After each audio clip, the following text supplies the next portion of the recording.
Welcome. I wanted to talk today about value.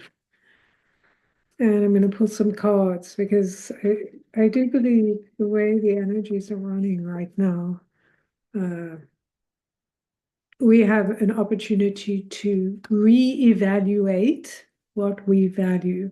So, in order to be more ready and open for what is unfolding. So here we are, we're at this gateway, we're in the passageway, and we have to get really clear about what it is that we value in our lives. Oh, that's better. That we value. Because when we know what we value, we know what to give attention to. And then we can let go of the things that maybe we valued because someone told us to. And once we get clear on those values, like the things we care about, really, the things that have meaning to us, that's what value it has a value. It's like saying, well, let me see, here's a piece of coal, here's a piece of gold. Do I value this? In other words, is it useful to me? Like, yeah, coal is useful, could keep me warm. Gold, is that useful? Yes, it can bring me, happiness, money, whatever, right? Um, and how many things do we have that we value? How many things do you have that you value because you were told it's valuable, or that you need to behave a certain way because it's expected of you, and so it just becomes true? Reminds me of that story. It was a Thanksgiving story for those of you who live in the States, but it could apply to any holiday, really. Um, a woman was making a turkey for the meal, and then she cut the sides off the turkey, and her husband said, "Why do you cut the sides off the turkey?" And she said, "I don't know, and my mother did it." And then she asked her mother, and her mother said, "Well, I don't know, my mother did it." And so they asked the mother, or the grandmother, and she said, "Oh, I cut it because my pan was too small." So here was a something that was continued as if it was a value, like, or an expectation, or something that needed to happen. But really, the first person who did it because that's the only pan she had. I only have one pan, so the turkey doesn't fit in. Okay, I'll cut it. And then that just keeps going, and nobody asks, why? Why are you doing that? And, oh, I don't need to do it. You did it because you're a small pan. Oh, I have a bigger pan. I don't need to do this. Um, so thinking about that in terms of what are the things, like, I can certainly say that for me, if I look at what are the things I've valued that actually, when I think about it intrinsically, have no meaning to me at all, is this idea of, when you go into society, you need to be very agreeable and pleasing and say all the right things. I have done those things because I thought I needed to, but when I realized, like, I don't care about this stuff. I don't care about this fake idea of um, being interested in things I'm not interested in. Like, why? Other people, when they're not interested, they just, like, they make it obvious. So um, I do believe in kindness, so I probably wouldn't be unkind about it. But, at the end of the day, I have to focus on the things that help me be true to me. So if I'm doing all these things outside of me that are because my mother said I should, or my grandmother, or society, or the school I went to said I need to do these things, and I'm spending all my time doing those things, I don't have time to focus on what's important to me. So I'm, what's the word? Using all my energy and all my available resources to make sure other people feel better or have some sort of idea about who I am, which is not based on any reality. It's just based on bullshit. So when you are thinking about what you value, in other words, the things you want in your life, being kind to people, or maybe caring about your friends, or spending time with animals, or being in nature, or treating people a certain way, or gifting people gifts you make, whatever it is,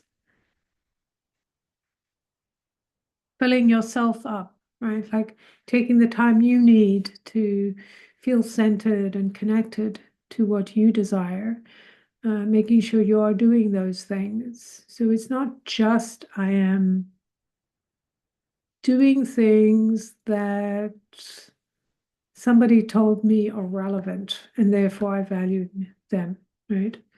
So sometimes people who have certain belief systems have an idea. So if you're certain religion maybe, or a group idea or family idea where everyone needs to behave in this way, like that thing with the pan, everyone needs to cut their turkey to fit, to fit in a pan. There's nothing wrong with that if you think that is valuable to you, but if you're doing it just because it's expected of you, then it tends to drain you, doesn't bring you into alignment with who you are. So it is definitely a good time to look at what you value enough that you would give energy to it, not that it takes energy from you. When we're giving from what they call an overflowing cup, so you feel very good about what you're doing because you're taking care of your own needs first, and then you are using that to to continue the flow through generosity. I'm going to share the abundance I have, as opposed to there's not enough, so I've got to hold it on, and I'm going to exhaust myself giving all these things to other people, and then I'm going to resent them because they don't appreciate me. So if you do the things you love because you love them, with no expectation that somebody will give you anything back, then you come close to a place of freedom, right? Because now you're doing the things because you want to. And that's really the energy of the time we're in, where we're being activated to do the things we desire from a place of desire, of fullness, not from a place of emptiness, not from a place of lack, not from a place of I have to or what will people think, but purely from a place of desire. I need time to myself so I can fill my energies. I love doing XYZ. I love making pictures, or I love giving people my time, catching up with my friends, making them cakes, whatever it is that you love.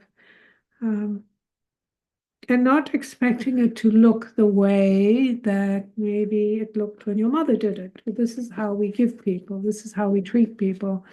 If it doesn't resonate with you, then don't do it. Don't do it, because it depletes your resources, it depletes your energy, it takes away your fire, right? Like, just think about it in these terms, that if you have a fire, right? So you had a fireball, and other people around you were like, I'm really cold, I need some of your fire. And then you go and you go, okay, here, have this piece of fire, here, here, here. And then all of a sudden you look and your fire's gone out. You don't have fire because you've given it all away. But if you give from the place of your fire, where you're like, I'm going to give you my, soup I made from here, have a cup of soup, right? Here's something I'm giving you that I made from the warmth of my fire, so it helps to ignite your fire. Then we're in a different place. I am often amazed how many people want to help people because they have this idea that if they do something for someone else, this other person will be saved. They'll be, they'll fulfill their expectation. But that's all external. How do you fulfill the expectation within you? How do you meet the desires that you have and honor them and live them and multiply your energy so it goes out into the world and somebody can then be inspired by you, as opposed to you needing to warm them up, you needing to show them how to be inspired. Like your idea of what they need may be completely wrong. Unless they're coming to you because that's what you do for a job, for your work, and they're paying you to get your advice or your guidance. That's different. There's just somebody randomly out there that you've now decided, like, this person needs me. They need me to show them the way. That's all externalizing your value, right? So you got to bring it back in. How can I be valuable to myself? How can I treat who I am as something of value and live as if I'm valuable, as if what I have, my gifts, my knowledge, my fire is valuable. And I don't have to deplete myself to recognize my value, nor neither do I need to deplete myself so other people will say how great I am, because while it's lovely getting approval from people, we should never be stuck on the idea and never get put so much importance on other people's opinion about us that we're so focused on what they will say and what they will do and how they will treat us that we're not focused on how we need to treat ourselves, how we need to behave in order to honor what's inside of us. Okay, I'd love to hear what you think about all of that. I'm going to pull a card, see what the card has to say about this, the idea of valuing the self, making that value visible to you, to others, like you are very clear about what you value, and you don't spend your time trying to convince others of your value. The number 7, that's very powerful because this is like a lightning strike. This is the energy that connects us to the ethers, to our brilliance, to our knowing, and to our internal soul and spirit, to the part of us that believes in the things we can't see, right? In the imagination, in the mystery. So it is through our mystery and through the not only the acknowledgement of our own mystery and the value of that, but the how we can increase that capacity to be in mystery with ourselves, how we can support ourselves through the mystery. And that is powerful. So I'm going to leave that there. Just going to do a moment of energy work here, just to sort of round out what I've been saying. And let's see what wants to come through.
All right.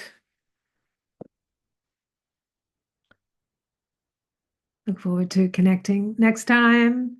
I do in private, I would say in person. I do in person, private, on Zoom, or in in-person events, readings, guidance.